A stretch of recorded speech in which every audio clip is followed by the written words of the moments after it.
Pessoal, olha só. A última aula eu até achei interessante por ter falado de coisas que geralmente eu não falo no curso e falo em outros cursos. Aí de repente o aluno que pode se sentir prejudicado, o senhor fez comentários num curso que tu não fez no outro. Então a aula passada foi legal porque eu acabei avançando num fenômeno chamado polarização e que não é tão forte de repente no nosso material. Mas hoje eu queria, para poder vencer o volume 6, finalizar o volume 6, eu queria dar um gás aqui numa parte da aula que acabou ficando para trás naquele dia. É uma parte delicada de entender. Eu até diria que não é a melhor abordagem essa. Existe uma abordagem melhor, só que é um pouquinho mais longa de fazer, envolve seno, e aí fica, talvez, de repente, mais confortável com uma assistência. Se alguém quiser que a gente desenvolva essa ideia melhor numa assistência, né, valeria a pena. Agora, olha só, eu já falei interferência para vocês, não falei? Eu falei que crista com crista. Dá uma crista maior ainda, né? Mais intensa seria a radiação ou a onda construtiva, vale com vale construtiva, crista com vale. Se for em crista e vale de mesma amplitude, é destrutiva a ponto de a onda desaparecer permanentemente para sempre. Não. Ela ali na hora dá zero, né? Mas depois elas continuam, lembra disso? Ou seja, estou desprezando absorções. Nós vimos o que era absorção, perda de energia, reflexão, bate e volta, refração, muda de meio de propagação, muda de velocidade, sofre desvio, portanto. Difração, a capacidade de contornar um obstáculo, certo? E vimos que para contornar um obstáculo bem, o comprimento de onda tem que ser parecido com o tamanho do obstáculo, não é isso? Falamos de interferência também. Eu acho que eu não falei de um tipo de interferência que é importante a gente entender. Vê se vocês lembram disso. Duas fontes em fase, vê se eu cheguei a falar disso. Então, elas vão gerar ondas idênticas, crista, vale, crista, vale. E aqui também, né? Vou fazer em outra cor, crista, vale. Esse padrão eu já fiz para vocês, não fez? A pergunta é, eu te mostrei como é que matematicamente a gente determina se num determinado ponto vai ocorrer interferência construtiva ou destrutiva? Mostrei para vocês? Porque, por exemplo, aqui, construtiva, isso eu falei, mas eu não falei matematicamente como fazer, né? É o que está faltando. Olha só, vou chamar de L1 a distância entre a fonte 1 e o ponto que eu quero analisar o tipo de interferência. Vou chamar então de L2 a distância entre a fonte 2 e o ponto a ser analisado. Se essas ondas foram geradas em fase e são idênticas mesmo, comprimento de onda, mesma velocidade, mesma frequência, vocês devem concordar comigo uma coisa. Se eu pegar um ponto que está exatamente a mesma distância daqui e daqui, já que de cada fonte a onda teve que andar a mesma distância para chegar naquele ponto P, as ondas continuarão em fase. Porque as ondas são geradas assim, ó, crista com crista, vale com vale. Certo? Senhor, eu não estou entendendo essas duas fontes. Duas pedras, cara, caíram aqui ao mesmo tempo, iguais, idênticas. Beleza? Na hora que elas caíram, geraram a primeira crista.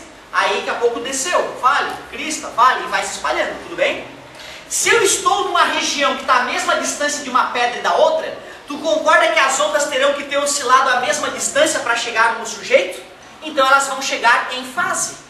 Porém, se eu estiver mais próximo dessa fonte, mais longe daquela, essa onda percorreu uma distância menor do que essa. Enquanto uma pode ter oscilado 3 vezes para cima e para baixo, a outra pode ter oscilado 3 vezes e meia. Ou seja, enquanto uma estava em crista, agora a outra está em vale. A interferência pode ser. Queria que tu entendesse isso. O que importa para um determinado ponto, olhando para as fontes, para ver se a interferência é construtiva ou destrutiva, é comparar as distâncias que uma onda andou e que a outra onda andou. Se as distâncias que elas andaram são iguais, elas continuam em fase, a interferência fica. Outra coisa, a cada lambda que a onda anda, ela continua na mesma fase, né? Sabe que eu falei hoje para a gurizada da outra turma, quando eu estava dando a aula? Eu falei que eu cometi esse mesmo erro que muitos de vocês cometem, de não estudar no dia certo para a prova. Aí eu rebentava uma aula que eu estava tendo, uma coisa que eu ia fazer na minha vida, para recuperar a vadiagem que eu fiz no dia anterior, de não ter estudado na época certa. Não funciona. É um erro na tua vida isso, é uma irresponsabilidade, é uma sacanagem com o teu pai que está pagando a colégio. Não quero ter que expulsar ninguém. Guarda a porcaria do livro de biologia. Se eu ver alguém olhando essa merda dessa biologia, vai pra rua. Porque eu amo. Guarda a porcaria da biologia agora. Não quero ter que expulsar ninguém. Eu faço isso porque é respeito do teu pai que está trabalhando para te ensinar. Ficasse em casa estudando, que é muito mais digno. Já te falei que aula é uma merda. A aula não ensina bosta nenhuma, inclusive a minha. Esta aula que eu leio a apostila para ti aqui é uma aula arcaica de merda, que não serve para bosta nenhuma, a não ser para tu acordar para a vida e falar, ah, agora eu sei que existe isso. Se tu não for estudar em casa outro dia, é lixo. Sabe como é que é a aula moderna? Já te expliquei no começo do ano. A aula moderna é aquela que eu chego aqui, qual é a dúvida sobre fenômeno ondulatório? Qual é o exercício que alguém não conseguiu resolver aí para a gente discutir? Vamos além. Ah, ninguém tem dúvida? Então beleza, vamos para a próxima. Uf. Lá fora, tu tem na faculdade uma aula, palestra um dia, 3 meses depois tu tá liberado para tirar dúvida e 1 mês depois tu faz a prova. Não tem essas aulas idiotas que o professor fica lendo a apostila no quadro, isso é coisa burra. Quer sair para a biblioteca ler na paz, eu não vou falar nada, nem para Ana. Agora, ficar na minha aula vai ter que prestar atenção. Olha que filho da puta que eu sou. E tenho dito! Que beleza! Agora passou. Olha só. Então vocês concordam que se aqui andou 1, 2, 3 lambda, aqui andou 1, 2, 3 lambda, chega em fase ou fora de fase? Em fase, porque as ondas são idênticas. Eu andei de crista para crista numa, de crista para crista noutra, de crista para crista, chegou crista e crista. Só que se essa aqui andou 4 lambda e essa aqui andou 3 lambda, em fase ou fora de fase? Em fase. Porque se eu andei um lambda, eu saí de uma crista até uma crista. Se uma andou 1 milhão de lambdas e a outra andou 2 lambda, em fase. Porque um lambda vai de crista até crista. Ou seja, só vai sair de fase quando uma andar um certo número de lambdas e a outra andar um número pela metade de lambdas. Por exemplo, um lambda e meio. Uma andou 1 lambda e meio e a outra andou 2 lambda até chegar no ponto P. Uma vai sair de crista para crista, de crista para crista. A outra vai sair de crista para crista, de crista para vale. Na hora que se encontrarem vai dar uma interferência. Tu tá percebendo? A única chave para matar essa interferência construtiva ou destrutiva é ver a diferença que uma andou em relação à outra. E eu tenho que comparar essa diferença com o quê? Com lambda? Só que se eu comparo com lambda, eu só vou descobrir quando é construtiva. Então o mais adequado é comparar com lambda sobre 2, porque aí se eu comparar com lambda sobre 2, se der um número par, é um lambda inteiro, em fase. Se der um número ímpar, quer dizer que uma delas caminhou meio lambda. Aí a interferência destrutiva. Olha que sutil isso. Isso parece simples. Na hora que ela vai em casa pensar, o cara vai ver, porra, não é tão simples assim. Então eu recomendo depois que tu pense melhor sobre isso. Mas ó, o que importa é o delta. O que é esse delta L? É uma menos a outra, para não ficar negativo, ou tu faz o módulo, ou tu faz a maior. Tu compara isso com lambda sobre 2. Por que lambda sobre 2? Porque um lambda inteiro fica em fase. Se ambas as ondas caminharam o mesmo número de lambdas inteiro, em fase. Se uma delas caminhar meio lambda, lembra, hein? Meio lambda é de crista para vale. Então eu comparo essas grandezas, ó. Se esse N for um número par, a interferência é construtiva. Se o N for um número ímpar, a interferência é destrutiva. Desculpa a galera que não consegue enxergar aqui. Destrutiva. Isso tem na tua apostila bonitinho. Eu queria que tu visualizasse isso, cara. A distância é a mesma, as ondas são idênticas, então chegaram juntinhas, crista com crista, vale com vale.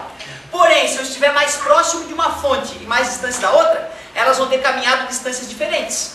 Se essa diferença de distância for um lambda inteiro, não muda nada, porque continua em fase.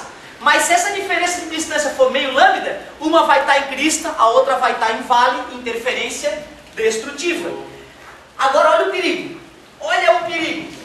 No vestibular, caía só ondas em fontes em fase. Essa ideia aqui, galera, de baixo, ó, é para fontes em fase. O que são fontes em fase? Elas fazem ondas. Né? É isso aí, fazem ondas juntas. Parabéns, perfeito. Tudo bem? Mas imaginem vocês que na hora que uma onda está em crista, a outra foi gerada em vale, assim, ó, exatamente em oposição de fase. E aí?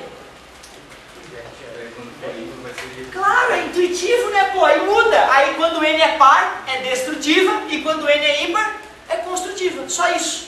Ou seja, essa regra do par e do ímpar é para ondas em fase, fontes em fase, e se as fontes estiverem exatamente em oposição de fase, muda, o N par vira destrutiva, o N ímpar vira construtiva.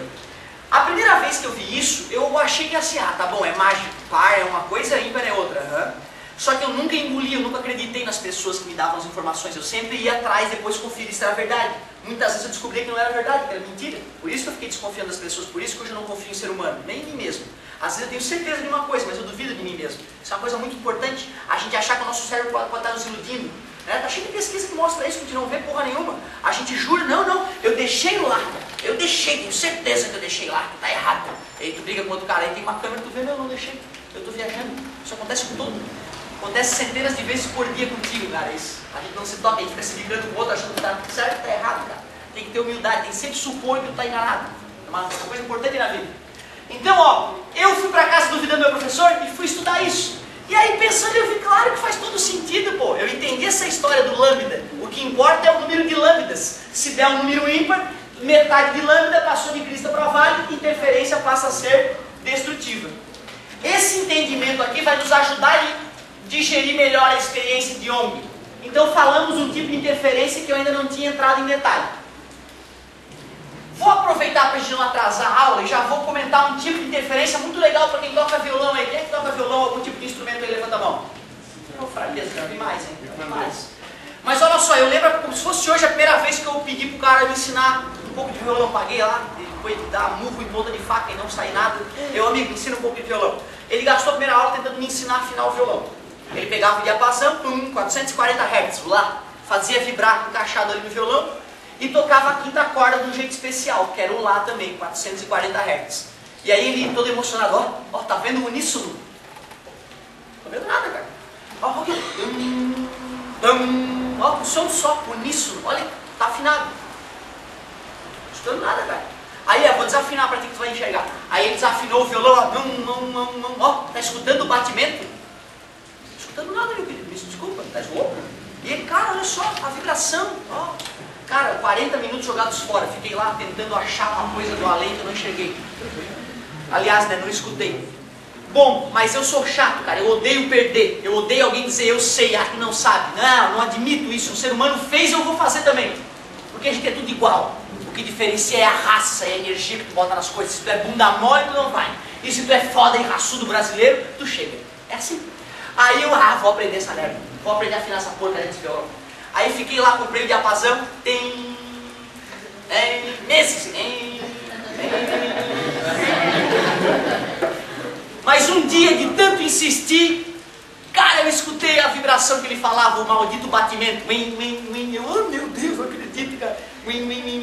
Cara, eu escutei o batimento. Não afinei, mas já escutei alguma coisa. Meses tentando.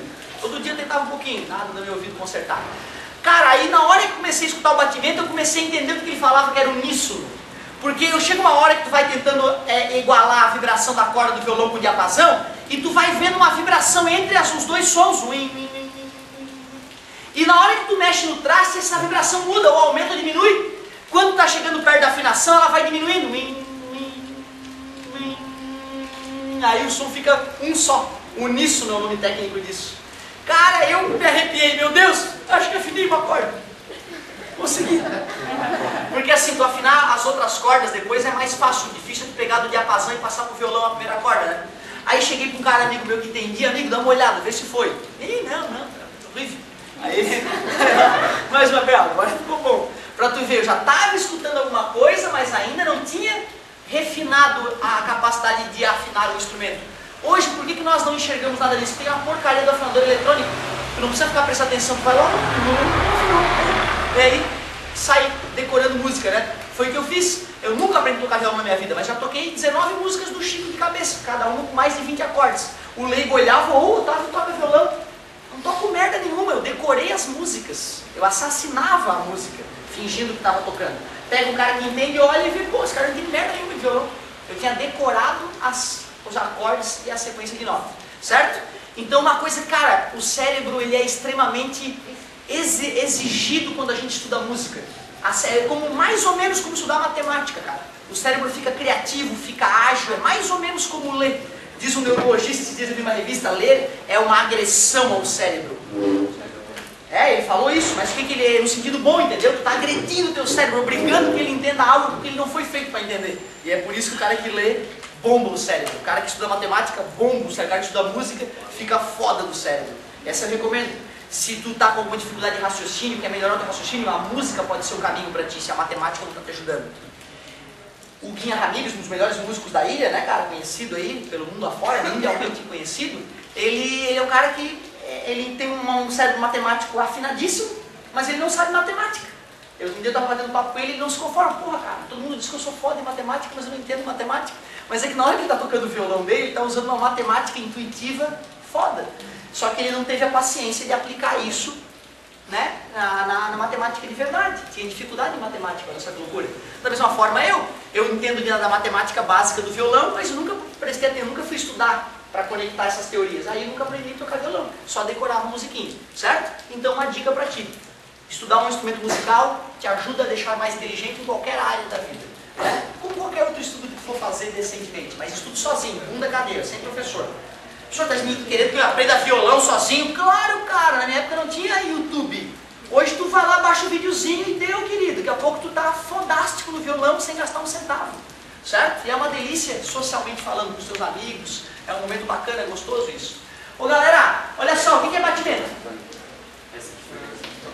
É um tipo de interferência que ocorre entre ondas com frequências próximas, bem próximas. Tu nunca vai ver o batimento entre uma onda de 1000 Hz e uma onda de 2 Hz. Tem que ser uma onda próxima. Por exemplo, o diapasão de Lá é 440 Hz. Imagina que o meu violão, estou tentando afinar ele está com 430 Hz. O diapasão então está com 440 Hz e o violão está com 430 Hz naquele momento. Violão. O que eu vou escutar no meu batimento? Parabéns! O batimento é a diferença entre a frequência de uma onda e a frequência da outra. Faz a maior menos a menor para não ficar negativo, ou coloca módulo. Então é muito simples, ó, 10 Hz é o batimento. Eu estava dando uma aula dessas em outro lugar esses dias, e aí na hora que eu fui fazer a afinação, sei lá, uma século que eu não afino um violão, uma porcaria daquele afinador eletrônico, aí eu falando pra galera, ó galera, aí tá desafinado, aí o cara vai tentando afinar, eu representei assim, né? A galera ficou feliz. Aí um aluno, depois que acabou a aula, professor, na hora que o senhor foi representar o batimento, o senhor foi aumentando a frequência, o senhor tem que ter ido diminuindo a frequência, né? Porque o cara que afina todo dia, então ele sabe. Aí eu me corrigi na outra aula, eu não tinha mostrado a fórmula. Se eu tivesse mostrado a fórmula, eu teria percebido o meu erro, né? Porque quando as frequências vão se aproximando, eu vou diminuir e esse resultado vai ficando cada vez mais próximo de zero, né? Então quando o cara tá para afinar o violão, ele vai. Aí de repente acontece o uníssono. É só para ver se está acordado, entendeu? Que essa palavra eu acabei de falar, que são palavras novas, eu peço para tu repetir para ver se está acordado. Um ou dois estão acordados sempre. Uníssono, parabéns. Muito bem. Batimento é um tipo de que ocorre entre ondas sonoras de frequências próximas, parecidas. Mas cuidado, hein? O cara pode te pedir para calcular a frequência resultante. A frequência resultante dessa interferência é a média das frequências. É só somar e dividir por 2. Só isso. É a média das frequências. Então, qual é a frequência perceptível quando ondas dessas frequências interferem? 435. A média, 435 Hz. Então, tu vê, no batimento, tem duas perguntas comuns de se fazer. A frequência do batimento e a frequência da... Isso, a frequência resultante, a frequência da interferência. É isso mesmo. Muito bem. Pode desenhar isso aí, antes de representar o batimento? Eu não vou ocupar a mesma coisa. Claro. A apostila tem um desenho muito melhor, tá, galera? Mas olha só.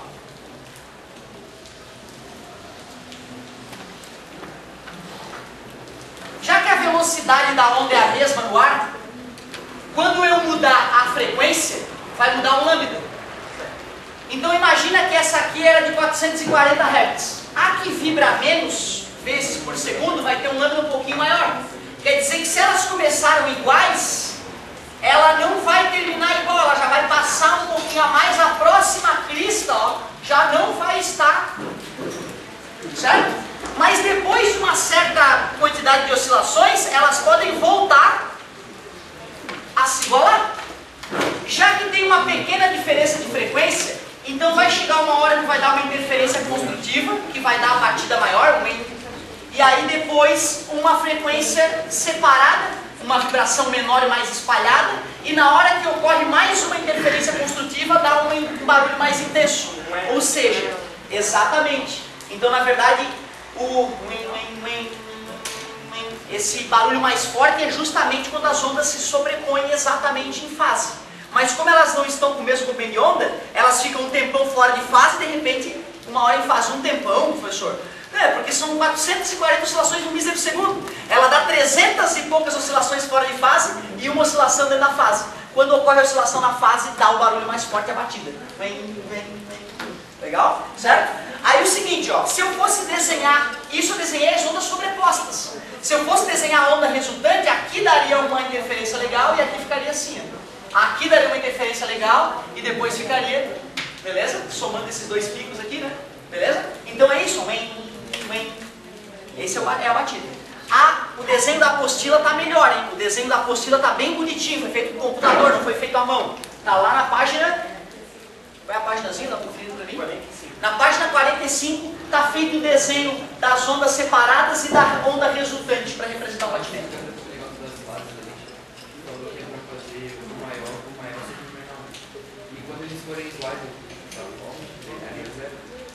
Repete, desculpa, não entendi. Tá. Na verdade, ó, o que acontece quando as frequências são iguais de batimento? Aquela das duas Sim. do L1 e do L2. Se eles forem iguais, daria zero, no caso, então daria a fórmula. Ótimo. E aí, galerinha, se eu faço, na hora que eu pedi para vocês pensarem na diferença dos tamanhos, eu falei que ΔL era n lambda sobre 2, né? O amigo está perguntando, e se aqui der zero, essa diferença?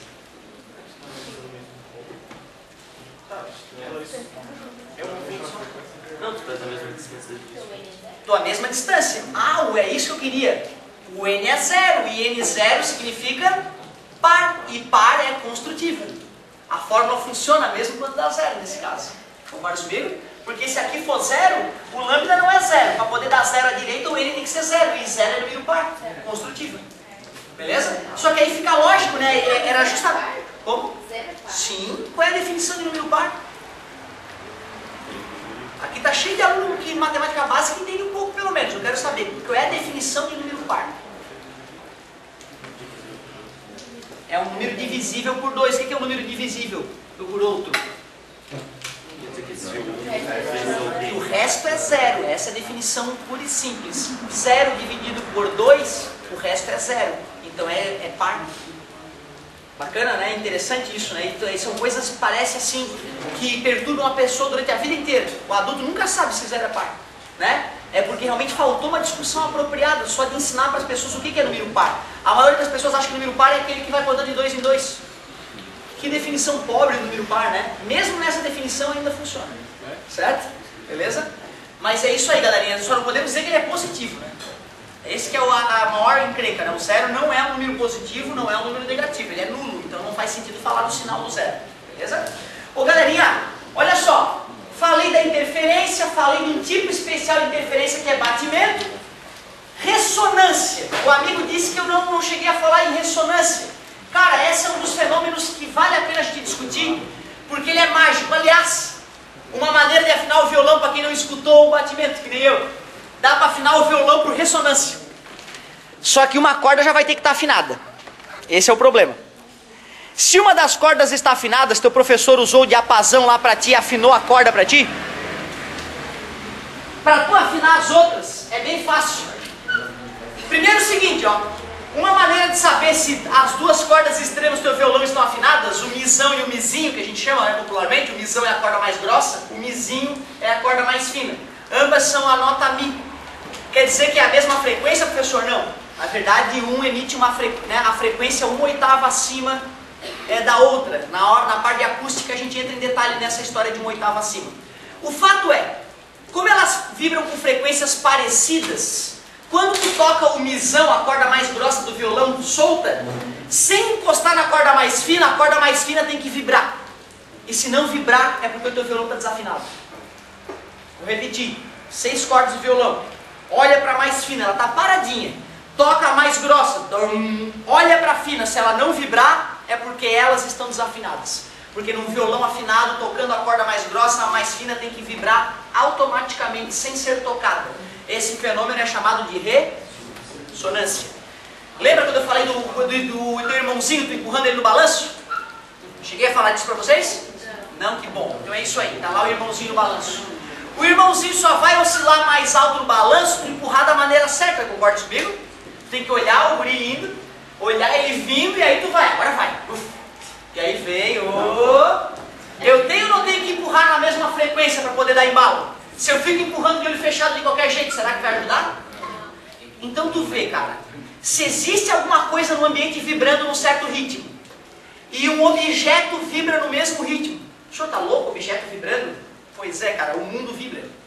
Essa apostila, tu olha para ela, tu pensa, tá parada, mas não tá, cara. O átomo é cheio de elétron vibrando em volta do núcleo atômico, tudo vibra. O teu corpo vibra, o prédio está vibrando. Sabe qual é a frequência de vibração desse prédio, mais ou menos? 3 Hz.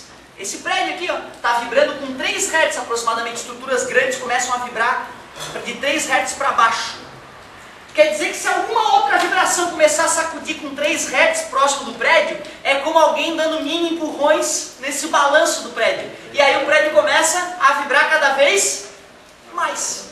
Isto é ressonância. Quando 2 corpos têm frequências de vibração próximas, se um deles começa a vibrar mais intensamente, o outro automaticamente recebe esses impulsos e começa a vibrar cada vez mais. É assustador. Parece do além, o leigo olha às vezes a ressonância e ele pode achar que é um fenômeno do além. Melhor exemplo de ressonância, parou no ônibus. O cara vai botar alguém para dentro, parou o ônibus, botou na lenta, o ônibus tudo começa a saculejar. As janelas começam a vibrar. Na hora que o cara vai arrancar, ele dá uma aceleradinha, para de vibrar a janela na hora. Por que a janela estava vibrando desesperadamente? Porque entrou com o quê? Com a vibração do motor do ônibus.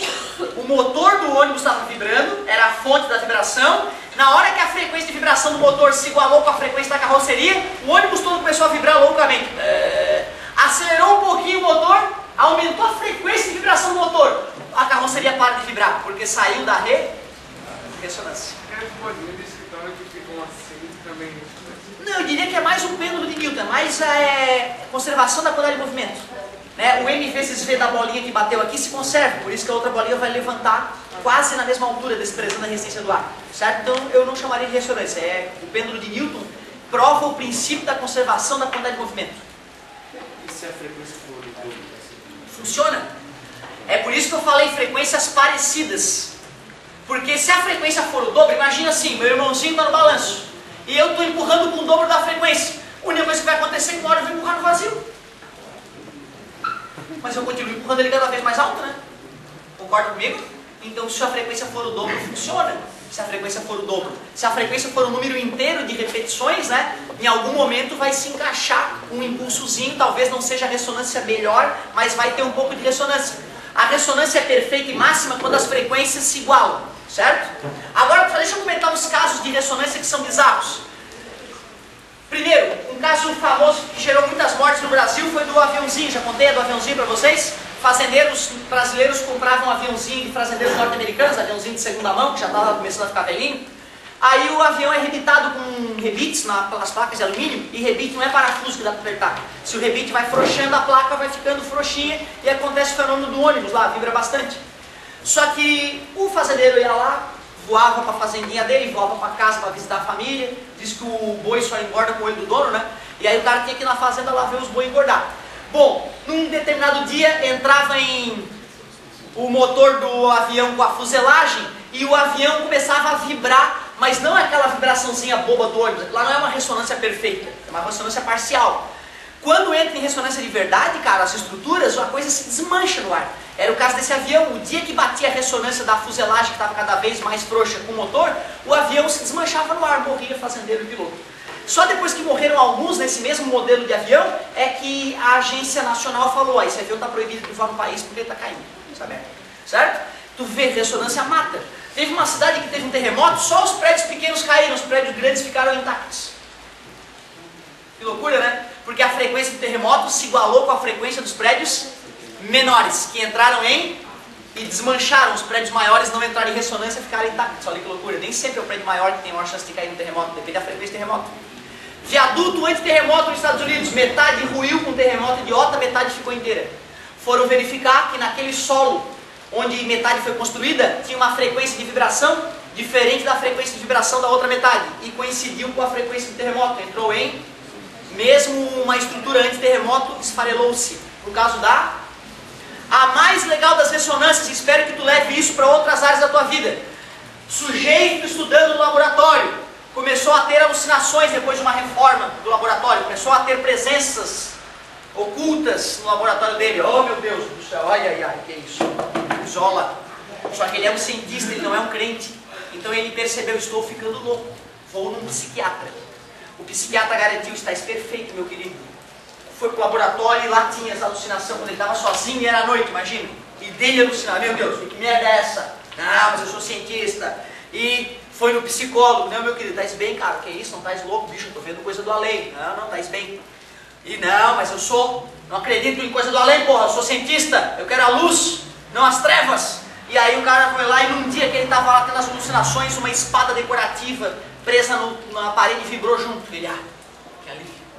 Que alívio. Pegou o frequencímetro, mediu a frequência em que a espada vibrava, percebeu que era uma frequência múltipla do ventilador que eles tinham instalado depois da reforma. O ventilador, então, aqueles exaustores que ficam ligados à parte interna com a parte externa, né, gerava uma onda estacionária no corredor. Eu vou te explicar o que é uma onda estacionária já em seguida. E essa frequência da onda estacionária, ele voltou no psiquiatra, mandou fazer ressonância magnética de cada parte gelatinosa do cérebro. O cérebro é gelatinoso, o cérebro vibra, não sei se tu sabe. E tem partes que são mais moles e diferentes massas das outras. Tem o hipotálamo, a amígdala, o cerebelo, são várias partes do cérebro. Ele mandou fazer o cálculo da frequência natural de vibração de cada maldita parte do cérebro dele. E adivinha?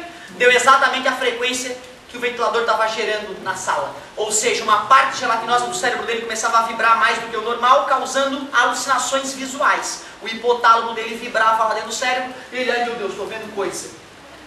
Agora tu imagina quantos coitados que não entendem um pouco da natureza acham que tem visto almas penadas por aí, ou tem contato com alienígena, e na verdade é só porque está tendo um tilt no cérebro dele, às vezes por uma vibração mecânica, bicho, que está atuando na casa dele. Tu conhece a história do capacete de Deus, né? Isso eu já te falei. O capacete de Deus eu comentei aqui um dia, eu acho. O cientista desenvolveu um capacete que injeta ondas eletromagnéticas numa certa área do cérebro.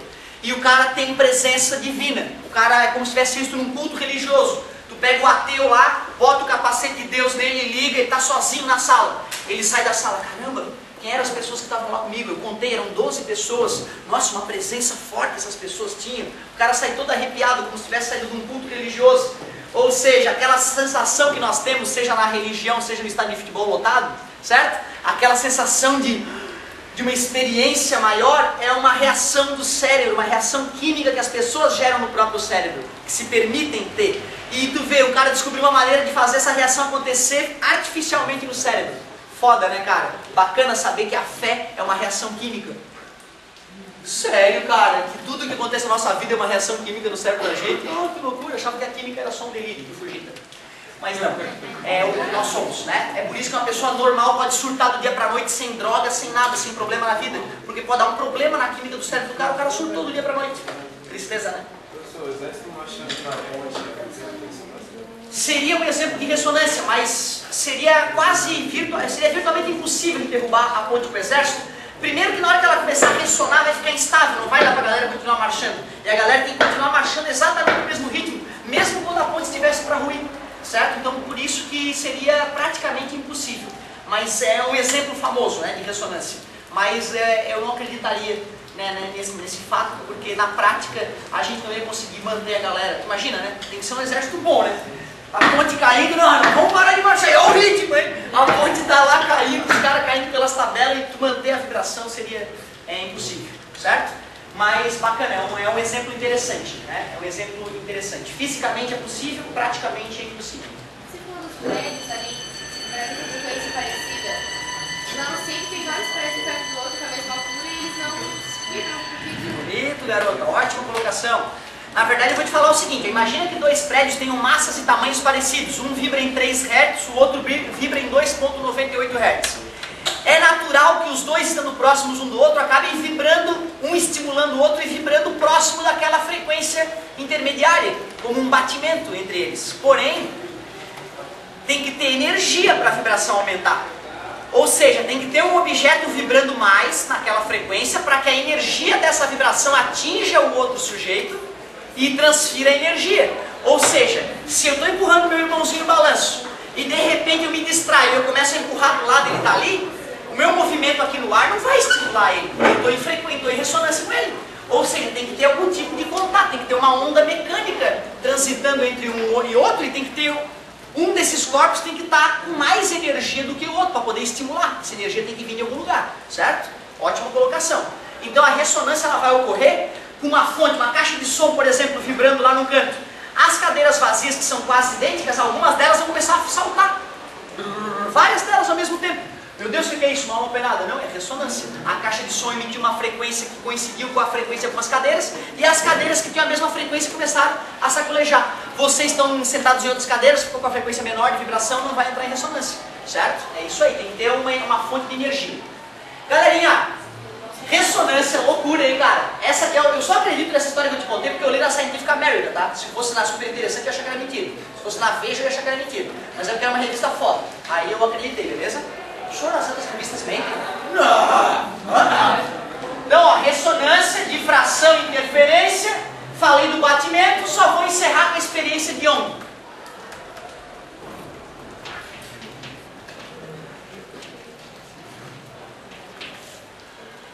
Galerinha, o negócio é o seguinte, ó. Eu tenho uma fonte de luz poli ou monocromática? Mono, porque eu quero entender a interferência de um tipo de frequência só. Se eu for misturar as frequências que eu for estudar, vai ficar uma bagunça na minha mente isso aí. Então eu quero estudar só um tipo de frequência. Então a luz que eu estou usando, tem um certo lambda.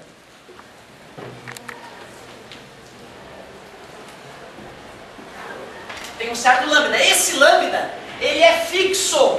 Ele é fixo, esse lambda. Ou seja, eu iniciei minha experiência com uma lâmpada amarela de sódio, a frequência vai ser do amarelo, próximo de 500 nanômetros e pronto. Se essa lâmpada tem um lambda de 500 nanômetros, esse tamanho tem que ter por volta de 500 nanômetros. Quer dizer que quando essa radiação eletromagnética, campo elétrico, campo magnético bater ali, como o lambda é parecido com o tamanho do orifício, ocorre um fenômeno chamado de difração, capacidade de contornar um obstáculo. Uma é linha pontilhada, a outra é cheia, então, animal. Uma é pontilhada, a outra vai ser cheia. Cara, já que esses orifícios, eles estão exatamente à mesma distância desse, tá?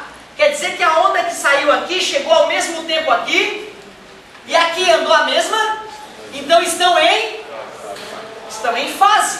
Quer dizer que quando essa crista aqui sair, essa aqui vai sair também, ou vale?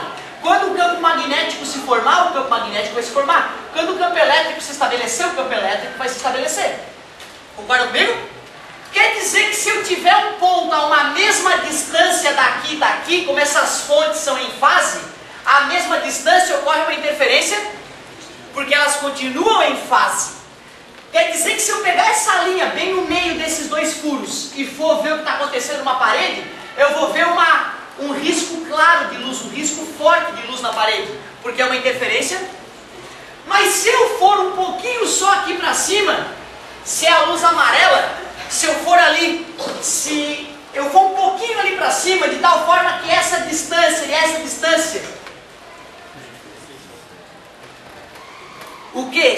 Como assim as distâncias sejam ímpares? Não entendi. Tá vendo? Acabamos de falar e está escrito ali. Isso, mas por que elas estariam em oposição de fase?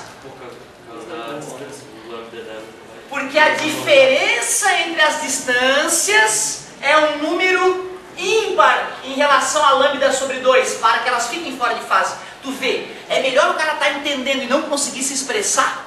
Isso é o que se espera do aluno. Ele entende, ele consegue ir para ele, mas na hora que ele vai falar para outra pessoa, ele trava, é normal. O professor, ele aprende de outra maneira, né? Ele aprende para já conseguir transmitir informação. Sabe uma coisa que revolucionou meus estudos na tua idade? Eu parei de estudar como se quisesse ser um aluno. Eu comecei a estudar como se eu quisesse explicar para alguém o fenômeno.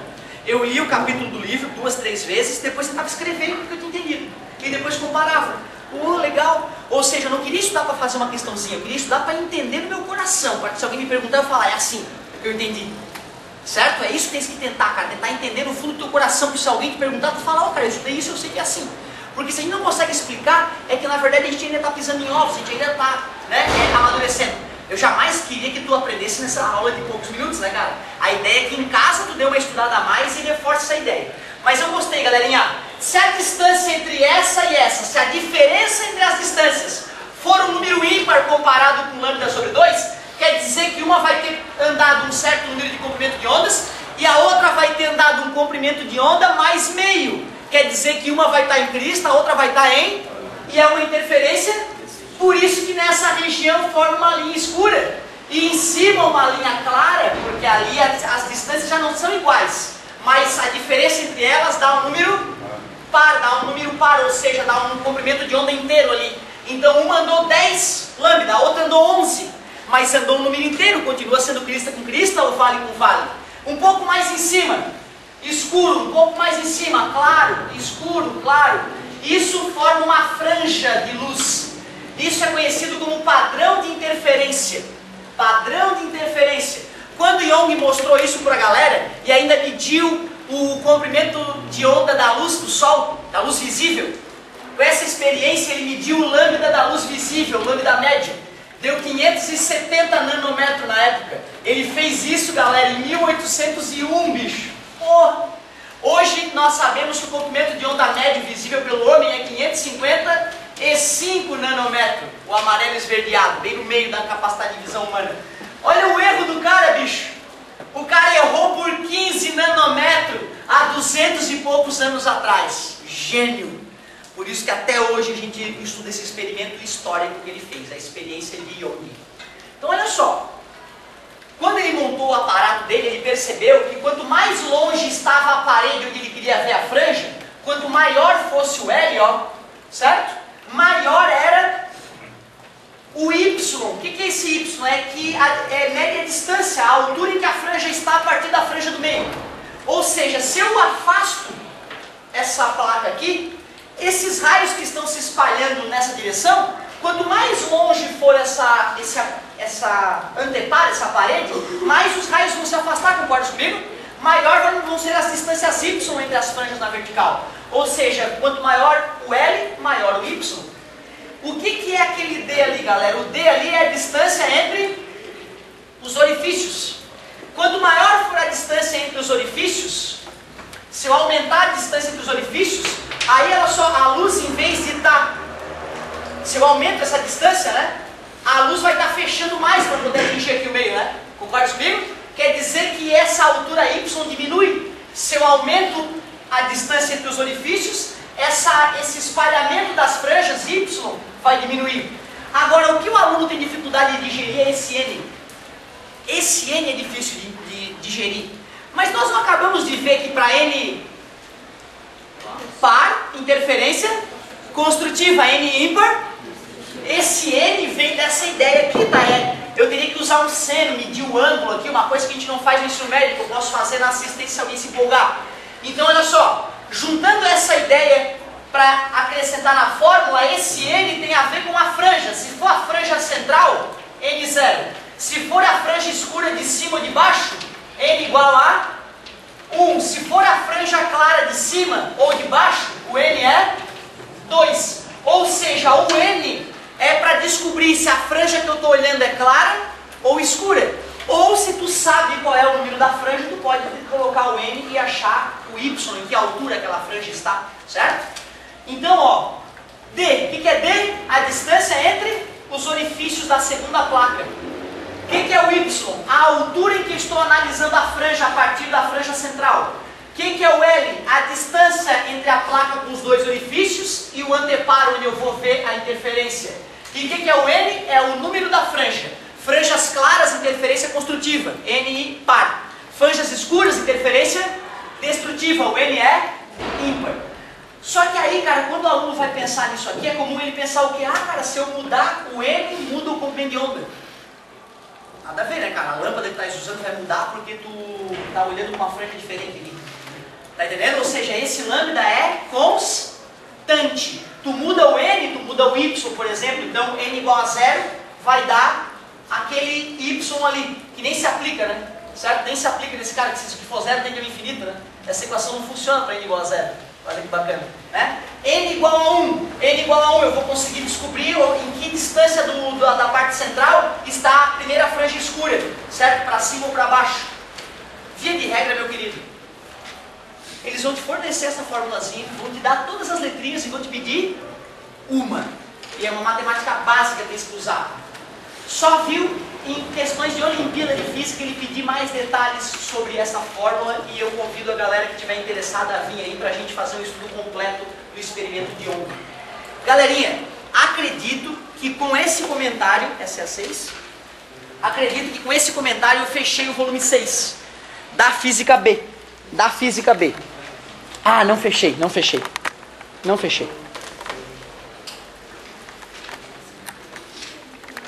Não, lembrei do que está faltando. Obrigado. Olha só.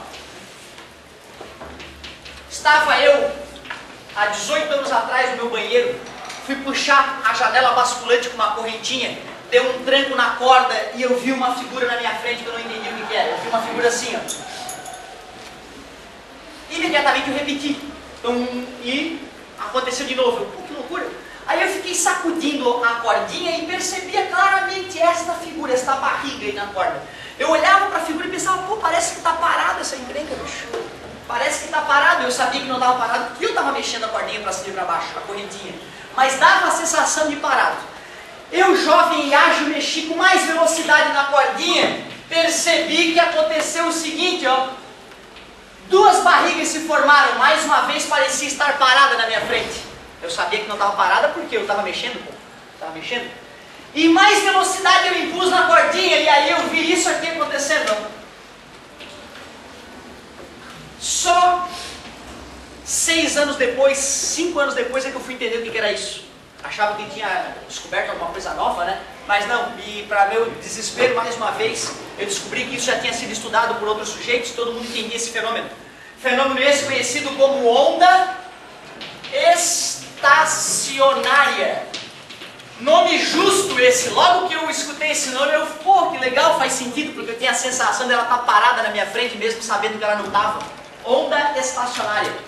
Para a gente fechar esse volume 6 da Física B, que vai ser a continuação natural do volume 7, acústica, eu queria que tu conseguisse comigo, em poucos minutos, aprender a relacionar o tamanho da corda vibrante L com o lambda da onda. Lembra, né? O lambda, o comprimento. Quando eu falei de comprimento de onda, lambda, eu comparei de crista até crista. Mas uma outra forma de tu enxergar um lambda é isso aqui, ó, se tu concorda comigo. Isso aqui também é um lambda, né? Concorda comigo, tiozinho? É um lambda isso aí. Tu lembra da reflexão da corda com extremidade fixa e móvel? Com a extremidade fixa ocorre inversão de fase, dá um tranco, a corda, se era crista, vem vale, se era vale, vem crista. Se é com a extremidade móvel, mantém a face. Aqui a extremidade está fixa, concorda comigo? Por isso que quando eu empurrei a corda para cima, por exemplo, com a mão, na hora que ela bateu lá e refletiu a onda, ela voltou por baixo. Bateu aqui, refletiu, voltou por cima. E isso ocorre tão rápido para o olhar humano que dá a sensação de estar parada. Mas a corda, na verdade, está sendo percorrida por ondas que vão e vêm, sofrem reflexão com inversão de fase e acontece esse tipo de interferência, que a gente chama de onda estacionária. Se eu aumento a frequência, a corda acaba, a correntinha, no meu caso, a corda do violão, acaba se separando em duas partes, não fica ela toda para cima e ela toda para baixo. Ela se separa em duas partes, enquanto uma vai para cima, a outra vai para baixo. Isso é tão rápido que dá a sensação de estar parado. Tudo bem? Galerinha, se lambda é isso aqui tudo, se a onda se reflete com inversão de fase, poderia representar assim, concorda comigo? Quer dizer que esta barriga aqui tem quantos lambda?